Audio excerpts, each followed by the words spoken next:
Hello everyone. तो आज हम बात करेंगे कि B to B lead generation strategies IT service companies के लिए क्या होनी चाहिए और कैसे होनी चाहिए। सो मैं आपसे शुरुआत करता हूं कि ज़्यादातर जो B to B decision makers होते हैं वो उन मैसेजेस को बिल्कुल भी रिप्लाई नहीं करते जहां पे आपको एक जहाँ पे आप बिल्कुल भी हाईली पर्सनलाइज्ड नहीं कर पा रहे हैं या पेन पॉइंट उनको नहीं बता पा रहे हैं। जैसे कि एग्जांपल ज़्यादातर लोग जो गलती करते हैं वो ये है कि इफ़ यू जैसे कोल्ड ईमेल्स भेजना, डीएम्स भेजना, लिंक्डइन पे मैसेज भेजना जहाँ पे बोलते हैं कि hi X Y Z and we offer X Y Z I T services and let me know if you are interested. So मैं कहूँगा कि इट्स टाइम टू स्टॉप, क्योंकि it's all about identifying the personal pain points of the customer that you are approaching। तो जिस व्यक्ति को हम approach कर रहे हैं उनका बहुत ज़रूरी है कि हम उनके पेन पॉइंट को, उनके इंडस्ट्री को अच्छे से समझें और उस हिसाब से उन्हें गाइड करें और उस तरह से ही उनको अप्रोच करें। तो आज हम इस वीडियो में डिस्कस करेंगे कि B to B lead generation strategies क्या होती है, जिससे एक्चुअल में आईटी कंपनीज़ जो है उनको ग्रोथ में हेल्प होती है, उनके बिज़नेस में हेल्प होती है, हाई टिकट क्लाइंट्स वो क्लोज़ कर सकते हैं और साथ ही साथ अपने एंटरप्राइज बायर्स के साथ ट्रस्ट भी बिल्ड कर सकते हैं। तो पहली चीज़ है फाउंडेशन। इसको हम टोटल 5 से 6 पार्ट्स में हम डिवाइड करेंगे। तो इसमें मैं आपसे पहला पार्ट डिस्कस कर रहा हूँ और वो है फाउंडेशन। सो आपको ये जानना ज़रूरी है कि आपको टारगेट किसको कर रहे हैं। तो before you just try to generate लीस्ट, आपको खुद से एक सवाल पूछना है कि आपका एग्जैक्टली आईसीपी क्या है। आईसीपी यानी कि आपका आइडियल कस्टमर दिखता कैसा है, वो कैसा रहता है, वो कैसे बात करता है, उसके फैमिली में क्या चल रहा होगा, उसके बिज़नेस में क्या चल रहा होगा, किस तरह के पेन महसूस कर रहा होगा, किस तरह से किस मानसिकता से ग्रसित होगा। तो ये और उसकी कंपनी साइज़ क्या होंगी, ज्योग्राफी क्या होंगी, उसके आसपास लोग कैसे होंगे, ये हर चीज़ आपको विजुलाइज करते आना चाहिए आपके आइडियल कस्टमर्स। जब आप इस आइडियल कस्टमर को देखते हैं तो ऑब्वियसली आपको बहुत ज़बरदस्त एक क्लैरिटी आती है। सो डिफाइन योर आईसीपी में क्या क्या चीज़ें होनी चाहिए। तो सबसे पहले होनी चाहिए इंडस्ट्री की। आपको पता होना चाहिए कि आप किस इंडस्ट्री के व्यक्ति को टारगेट कर रहे हैं। क्या वो हेल्थ केयर में है, फाइनेंस में है, एजुकेशन में है, रियल इस्टेट में है, लॉजिस्टिक में है, किसी में भी। कंपनी साइज़ क्या है, क्या वो स्मॉल और मीडियम एंटरप्राइज़ का है, मीडियम साइज़ एंटरप्राइज़ का है, या एंटरप्राइज़ लेवल का है बहुत ज़्यादा। ज्योग्राफी क्या है उसकी, क्या वो यूएस में है, क्या वो यूके में हो सकता है, या तो फिर यूरोप में कहीं भी हो सकता है, या हो सकता है वो रशिया में बैठा हो सकता है सिंगापुर में हो, या हो सकता है इंडिया में हो, हमारे घर के बाजू में भी हो सकता है। तो डिसीजन मेकर्स को भी आइडेंटिफाई करना ज़रूरी है कि क्या डिसीजन मेकर कौन सी पोस्ट पे हो सकता है वो। उसकी जो कैपेबिलिटीज़ हम मैनेज कर रहे हैं, हम जिस व्यक्ति को एक अच्छी वैल्यू दे सकते हैं उसकी डिसीजन कैपेबिलिटीज़ क्या होंगी, जिसकी वजह से वो कौन सी पोजीशन पे आज होगा। या क्या वो सीटीओ है, क्या वो सीईओ है, क्या वो एक head of the digital transformation, ऐसा कुछ यूनिक सा कुछ है। जैसे कि एग्जांपल अगर मैं आपके दूँ तो जैसे फॉर एग्जांपल अगर हम बोले कि वी इंस्टेड ऑफ सेइंग कि अगर हम ऐसा बोलते हैं कि we offer a custom software, ऐसा बोलने के बजाय हम फिर उस हिसाब से जब हमारी आइडियल कस्टमर प्रोफाइल तैयार हो जाती है तो फिर हमारे शब्द अपने आप बदलते हैं। और वो कैसे होते हैं कि वी हेल्प यूएस बेस्ड, हम मदद करते हैं। किसको मदद करते हैं? US based. अच्छा, यूएस में बैठे वाले, ओके। उसका क्या? उसमें मिड साइज़ हॉस्पिटल चेन्स, मतलब ऐसी हॉस्पिटल चेन्स जो मिड साइज़ है, जिनकी कंपनी का साइज़ मीडियम है। अच्छा, ओके। और उसका हम integrate their legacy systems, already जो उनके पास एक सिस्टम है, एक लेगेसी सिस्टम है, उसको इंटीग्रेट करते हैं। किससे? With modern APIs. किससे करते हैं? Modern APIs. तो जैसे हम बच्चों को समझाते हैं, तो मैं उस तरीके से समझा रहा हूँ शायद थोड़ा सा, बट कहने का मतलब मेरा ये है कि इस तरीके से जब आप क्लैरिटी आती है तो आगे वाले व्यक्ति को अपने आप उसके दिमाग में पर्सोना बन जाता है कि ये व्यक्ति इस चीज़ के लिए फेमस है, ये एक व्यक्ति इस चीज़ की एक्सपर्टीज़ तो जानता ही होगा। फॉर एग्ज़ाम्पल, जैसे हमें अगर कोई साउथ इंडियन खाने का अगर हमें प्लान बनता है कि आज हमारा साउथ इंडियन खाने का मूड है या हम कुछ साउथ इंडियन खाना खाएंगे, और आपका फिक्स है, आपकी फैमिली का सबको आज साउथ इंडियन डिशेस खानी है, अलग अलग तरीके से, कुछ भी हो सकती है।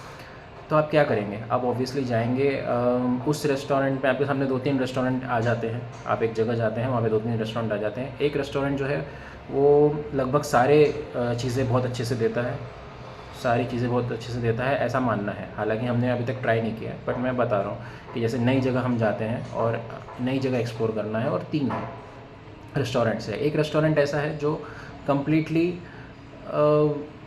सारे north Indian, south Indian, east west, सारे वेज नॉन वेज सब दे रहा है। लेकिन आपको क्या खाना है, अगर ऑब्वियसली आपको साउथ इंडियन खाना है और आप वेजिटेरियन हो तो ऑब्वियसली आप वहाँ पे नहीं जाना चाहोगे। फिर आप दूसरा देखते हैं, वहाँ पे सिर्फ वेजिटेरियन है लेकिन वहाँ पे हर चीज़ बिक रही है, मतलब छोले भटूरे मिल रहे हैं, पाव भाजी मिल रही है, स्ट्रीट फूड मिल रहे हैं, स्नैक्स मिल रहे हैं, सब मिल रहा है। और एक जगह आप जाते हो, एक रेस्टोरेंट आप ऐसा देखते हो जहाँ पे एग्जैक्टली सिर्फ south Indian, pure vegetarian south Indian restaurant, और आपको मालूम है, आपके दिमाग में एक आइडियोलॉजी बन जाती है अपने आप। जब आप उस स्ट्रीट पे खड़े होंगे, आप 3 रेस्टोरेंट अपने सामने देखोगे, आपके दिमाग में एक क्लैरिटी तुरंत आएंगी। भले ही इट डजेंट मैटर कि वो रेस्टोरेंट का ये कैसा है, क्योंकि आप फर्स्ट टाइम जा रहे हैं तो ऑब्वियसली फर्स्ट टाइम एक्सपीरियंस लेने के लिए आप इस तरह की माइंडसेट ज़रूर रखेंगे कि ये बंदा साउथ इंडियन बहुत अच्छा देता है होगा, ये साउथ इंडियन बहुत अच्छा देता होगा। अब साउथ इंडियन बहुत अच्छा देता क्यों होगा, क्योंकि इसकी एक्सपर्टीज साउथ इंडियन है, इसने स्पेसिफिकली बोला है कि मैं सिर्फ साउथ इंडियन ही देता हूँ।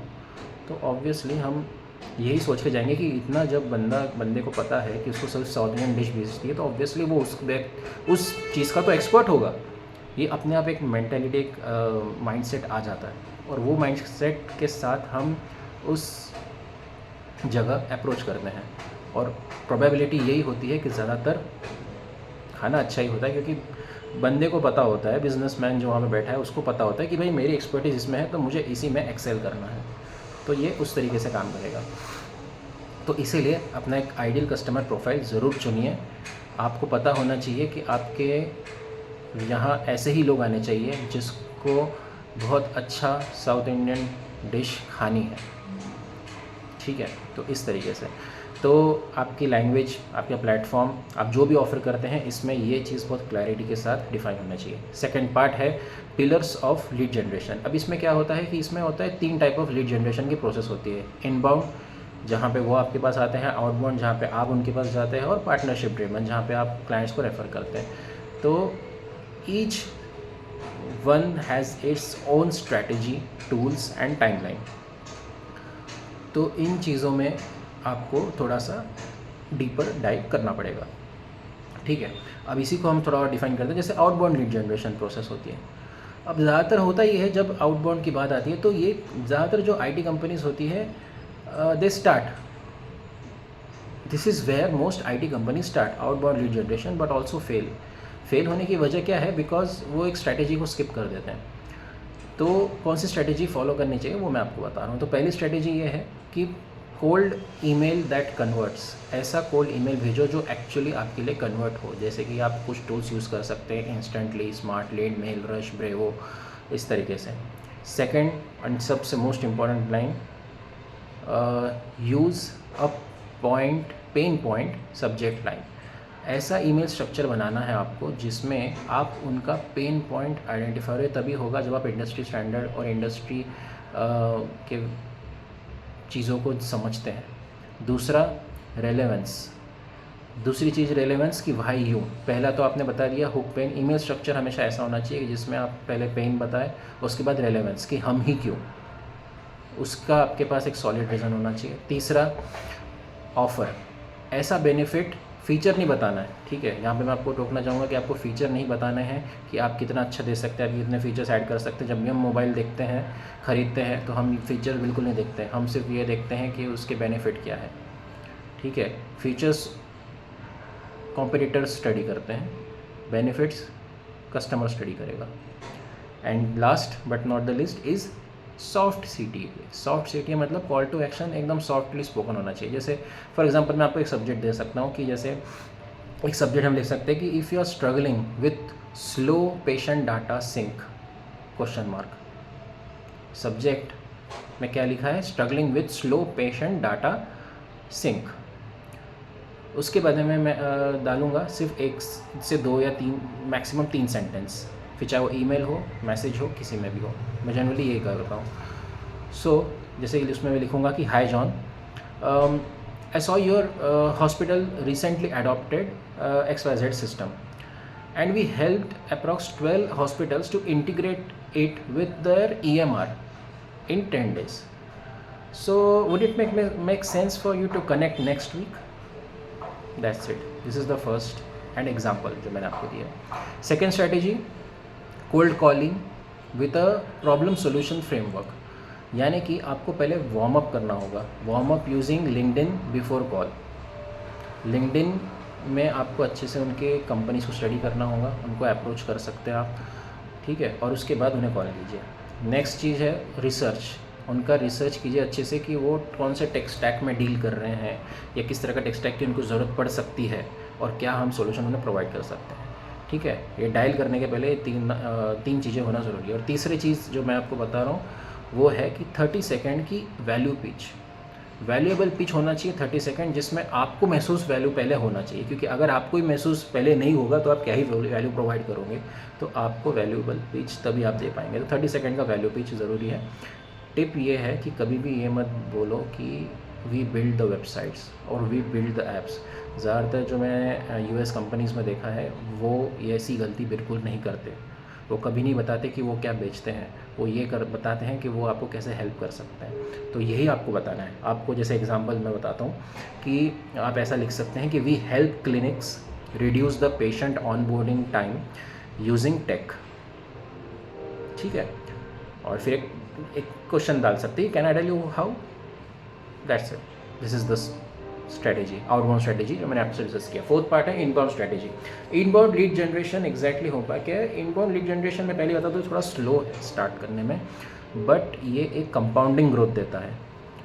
कंपाउंडिंग ग्रोथ मतलब जैसे 1 + 1 2, 2 + 2 4, 4 + 4 8, इस तरीके से बढ़ता जाएगा। अब इसका कंपाउंडिंग इफेक्ट क्या होगा, जो फाइनेंस वाले हैं, अकाउंट्स वाले हैं, जो बिजनेस वाले हैं, आप अच्छे से समझ सकते हैं। सो ये आपको ऐसे थॉट लीडर पोजीशन करता है।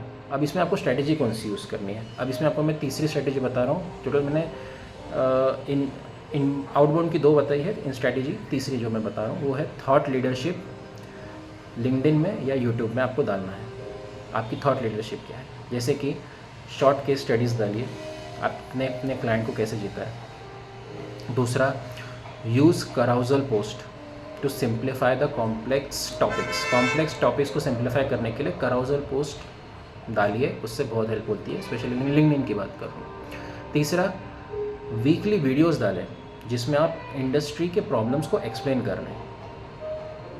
टॉपिक ऐसा हो सकता है कि जैसे हियर्स, जैसे एक क्वेश्चन मैं दे रहा हूँ कि here's how we help the manufacturing firm cut the delivery errors by 80% using an internal dashboard, इस तरीके से।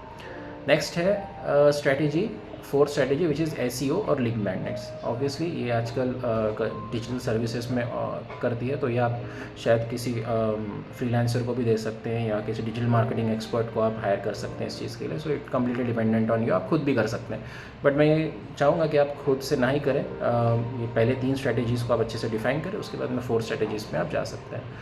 तो 4 स्ट्रैटेजी ये है कि create service page for each industry. Her industry के लिए आपको अपना सर्विस पेज आपकी वेबसाइट में बनाना है। नेक्स्ट है फ्री डाउनलोडेबल लीड मैग्नेट्स आपको डालना है। लीड मैग्नेट्स क्या होते हैं, वो चीज़ जिसके पेन पॉइंट्स के बारे में जान के उनको समझ में आए कि एग्जैक्टली आपका एक्सपर्टीज़ इस डोमेन में है और आप इस डोमेन में एक्चुअल में एक ज़बरदस्त सॉल्यूशन प्रोवाइड करने की आप में क्षमता है। लीड मैग्नेट एग्जैक्टली वैसा काम करता है, आपकी क्षमताओं को बताता है। So it's like a check list for API integration in health care. ये आप एक पहला टॉपिक। दूसरा टॉपिक मैं बोल सकता हूँ कि top 5 IT mistakes startups make before scaling, ठीक है। तो इस तरीके से आप एक फ्री डाउनलोडेबल लीड मैग्नेट्स बना सकते हैं। टूल्स यूज़ कर सकते हैं जैसे सैमरश हो गया, मैं जनरली सैमरश यूज़ करता हूँ, या सर्फर SEO, ये भी अच्छा है। तो दिस इज़ ये हो गया SEO का। नेक्स्ट स्ट्रैटेजी है कंसल्टिंग और ऑडिट फ्री ऑफ कॉस्ट कीजिए। 20 मिनट का एक फ्री माइन्यूट सिस्टम 20 मिनट का एक फ्री सिस्टम ऑडिट का आप कर सकते हैं, या आप मार्केटिंग कंसल्टेशन दे सकते हैं। यहाँ पे आपको पिचिंग नहीं करनी है, यहाँ पे आपको हेल्प करनी है। और जब आप किसी की हेल्प करते हो ना, तो आपके प्रति ट्रस्ट बिल्ड होता है, और ये किसी भी पेड प्रोजेक्ट से ज़्यादा वैल्यूएबल है। Trust is the most expensive thing now days, so just value it. So 4 parts मैंने आपको डिसाइड कर दिए। 5th पार्ट जो है वो है partnership driven leads. Partnership driven leads जो है ये सबसे अंडर यूटिलाइज्ड है, लेकिन इसमें सबसे ज़्यादा मोस्ट स्केलेबल स्ट्रैटेजीज़ इसमें बनती है ये सबसे मोस्ट स्केलेबल स्ट्रैटेजी है फॉर IT कंपनीज़। इसको सबसे ज़्यादा अंडर वैल्यू किया जाता है, क्योंकि जनरली एक माइंडसेट जो ज़्यादातर CEOs का होता है कि उन्होंने 10-15 साल 20 साल वो काम करते हैं एक बहुत अच्छी कंपनीज़ में एज अ बहुत अच्छी पोजीशन पे आ जाते हैं, और फॉर एग्जांपल जैसे सॉफ्टवेयर इंजीनियर्स हो गए, वो काफ़ी उन्होंने अच्छा किया और उसके बाद में उन्होंने खुद की कंपनी स्टार्टअप किया, but they don't understand the value of partnership driven leads, because वो they try to handle everything by their own, क्योंकि उन्हें लगता है वो हर डिपार्टमेंट को मैनेज कर सकते हैं, क्योंकि उन्होंने बहुत अच्छे से सॉफ्टवेयर बनाए हैं पहले। तो ये मैं किसी और आपने लाइफ टाइम किसी एक ही डिपार्टमेंट को दिया है, तो ऑब्वियसली आपको अलग अलग डिपार्टमेंट का नॉलेज होना थोड़ा मुश्किल हो जाता है। और मेरा मानना है कि हर जितनी बड़ी कंपनीज़ हैं उनका कुछ ना कुछ एक ड्रॉबैक ज़रूर होता है। हम कंप्लीट एक नहीं हो सकते। अगर हम जैसे फॉर एग्ज़ाम्पल अगर मैं अपनी कंपनी की बात करूँ, तो थोड़ा सा टेक्नोलॉजिकल चीज़ों में मुझे काफ़ी अपने पार्टनर्स पे डिपेंड रहना पड़ता है, बट वो भी मेरे ऊपर काफ़ी डिपेंड रहते हैं for the other stuff like sales and marketing and others partnership stuff. So यहाँ पे कोलैबोरेशन स्ट्रॉन्ग होता है, यहाँ पे एक इकोसिस्टम बनता है। तो ये बहुत ज़रूरी है if you want to scale and if you have a vision to build your company at the larger portion. So you can't do everything by your own, you have to accept partnership. And जितनी भी बड़ी बड़ी companies हम देखते हैं, successful companies जो देखते हैं, ये सारी कंपनीज़ में पार्टनरशिप्स को सबसे ज़्यादा इंपॉर्टेंस दिया है। And you can take the example of Microsoft, जो रोज़ के मतलब मुझे लगता है रोज़ के अप्रॉक्स 90 to 100 पार्टनर्स वो ये करता है, जिसमें से हो सकता है आप भी एक पार्टनर हो। सो स्ट्रेटेजी 6 इज़ बिल्ड एजेंसी या वेंडर पार्टनरशिप आप बना सकते हैं, जहाँ पे आप पार्टनर कर सकते हैं डिज़ाइन स्टूडियोज से, CRM से, होस्टिंग प्रोवाइडर्स से, जहाँ पे आप टेक हैंडल करेंगे और बदले में वो आपको क्लाइंट रेफ़र करेंगे।